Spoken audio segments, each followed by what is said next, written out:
Boom! What's up, you guys? So me and Luke are rolling into the farm right now to conduct the final day of training for the Executive Protection Hard Skills Intensive at my Executive Protection School, the League. Executive Protection Specialists, the Brotherhood. So what are your thoughts, Pimpin? Back on the top 5 things we hate about people do. Right, and we talked about this one last night. Yeah. Don't steal clients from the owner of the company. You tall, fat, drinking crap. You stole our client, man. Top 5 things we really, this one you could say hate. That absolutely can't happen in the executive protection industry. It will murder you. You might think you're fine, but bottom line, nobody keeps clients forever except you. Well, I had one for 8 years. That was cool. But it never lasts forever. Nothing lasts forever. You will destroy yourself in your sphere. And don't think these guys, like in Southern California, all those company owners talk. And if you try or succeed, you might succeed in taking a client from somebody, everybody will know. And nobody will work with you ever again, no matter who you are or what you got. Nothing. None of it. Excommunicado. And it kind of goes to one of the principles I talk about quite a bit, which is always take the long money over the short money. I mean, you just got to think, man, how much money are you taking opportunity, livelihoods off the table for the entire wolf pack, for your whole tribe, for everyone in your tribe by taking a client because you're going to offer them a little bit less to do the work.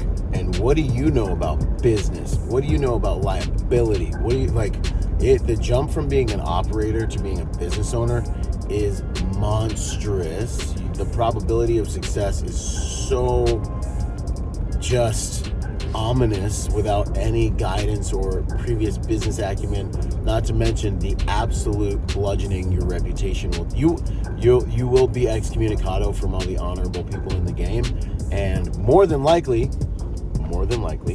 a client who is willing to do this. This is like marrying the woman you cheat with. Okay, a client that is willing to do this to you will be willing to do this. Wait for it. To you. So you will stab the man or woman who owns the company in the back, Judas him, right? Take money off the table for all these guys so you could make like a day rate or whatever salary you have, while cutting yourself out from having the brand equity you need to move around in the industry effectively, find new jobs, everything else like that. It's so short-sighted and immature. It's just literally, like, on paper, numerically, the dumbest thing you could do. And then not to mention honor. You lose honor. Yeah. For one account, that client is going to get tired of, our demographic, they get tired of Lamborghinis and yachts and stuff. You realize that, right? Just because you're the flavor of the month. I'll say this too. I told your class this yesterday. It's okay to have a client fire you. Clients have not liked me before and let me go. Or I really messed up and they're like, I didn't like that he went left instead of right. Yeah. Why'd he take me to Starbucks when I obviously said, I wanted coffee bean? Exactly. Like, seriously, stuff I like hate his shoes. You just said This coffee, and I took you to coffee. Like, you rented a Ford instead of a Chevy. I can't have a guy with me who rents Fords why am I instead in of an Chevy. expedition? Mrs. Carlisle, the protectee, is never allowed to sit directly behind the driver. That's a regulation. Nobody does it. Not the president, not anybody. The sun will be on that side, and I do not want the sun. Perhaps you could sit on the proper side, but slightly then to the middle. Nope. But getting fired from a company is, I'm cool with, Client sorry it doesn't didn't like work it. out. Yeah, it's But just guess not a what? fit. It's That like company is going to throw me, boom, on something else right away. Yeah. And the only time I have seen agents transfer with a client was this guy had been with this client for 6-7 years-ish, something like that. And the client was no longer happy with the service the company was giving them. Yeah. They liked him, and they were like, hi, we would like to keep you on, Yeah. but ... Now, some companies have like a buyout Yeah. Where you can be like, hey, you want to hire him full-time or something like that. A lot of other times it's, hey, the bid went up, we didn't get the bid, but the client is asking if I would like to stay. Yeah. That is, you're talking to the company owner. Yeah. And if the company owner goes, no, if I can't have him, no one can, and pulls that kind of BS, like, I've never seen a legit honorable company not try to help a guy like, hey man, I've been with these guys for a while, I helped solidify this account for you, etc., etc. They're no longer happy with the service this company's providing, so they're going to this option. But This they wanna company's keep it willing to in-house. bring me on at my same rate. Yeah.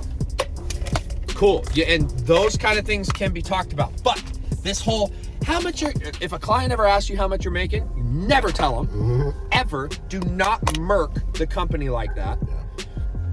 And you don't need to know. Okay?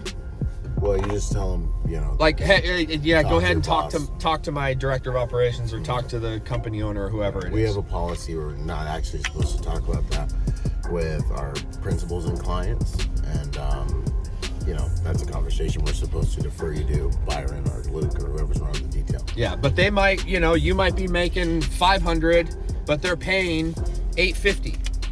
You know, and they're going, well, hey, I'll pay you 750. Yeah, where they're paying You know, and you're like, $1,400 a you're day. thinking, oh, I'm gonna make an extra $150 a day. Yeah.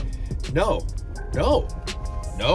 Well, It's- yeah, you'll make that extra $150 a day, but do you have a PPO? Do you have insurance? You got liability, all this other stuff. You'll be rolling balls out, and then something will happen, or someone will find out, or the company that you steal the client from will report you to BSIS, or, and you know, like, Basically- you're not doing payroll, and you're not. Just don't do it. And I know a lot of you say this. I can't count the number of times I've seen the googly eyes happen. And it usually happens with guys with like quote unquote backgrounds, and they Oh, think it like, always happens with well, that. what is this company like? I was law enforcement for 50 years. I was special forces, everything. Like, Why is this guy making money on me? It doesn't matter. It's kind of like with training when guys are like, well, I've been training for the last 40 years of my career. Shut up. Yeah. Shut up. Just stop. Go away. Stop. Like, you're not even playing the same game. I got more training than. Okay. I don't care about who you were. I care about who you are now. And the fat dude who's overweight coming to me saying this, that. Anyway, those tend to be the kind of guys that steal clients. Yeah. Most of you guys watching Byron are on here because you want a higher level of Experience, living, success. experience. Career You want to be a success. higher level person, so that's why you're here. Having said that, do not get googly eyes. And I know it's hard. You got a family. You're trying to make something. Don't do it. It'll bite you in the long run, and you will have no longevity. I'm 20 years in this. I've never done it. And every company I've ever worked for, I can go work for right now. Yep. And I've 100%. messed up. Yeah. Messed up. Like, oh, you know we got to fire you, right, Luke? I was like, yeah. I understand. Yeah, I know. I get it. You know. Yep. But guess what? They just put me on another account, and that same client that fired me brought me back, and I was on her for 3.5 years. Yeah. That's the game, man. Be a good dude. Do good things. Make sure you keep your honor clean. These principles are in place because they actually work in the spectrum of success. And, you know, we could break it down to you numerically and tactically how it's actually just a huge mistake. But understand principles first, because the principles are really what keep you in the clear. If you don't have the time to run all these different considerations I'm talking to you about, just principally be an honorable person, and you will stay clear of this, and you'll have the brand equity to be able to achieve success in this game, as long as you are connected with the right people and you do good work by the grace of God. That's what we got for you. Now I got to get down to these students who are out here Oh, they're fighting each other. at the I farm. like this. They're fighting each other. Getting physical, moving principles, all the madness. Ready?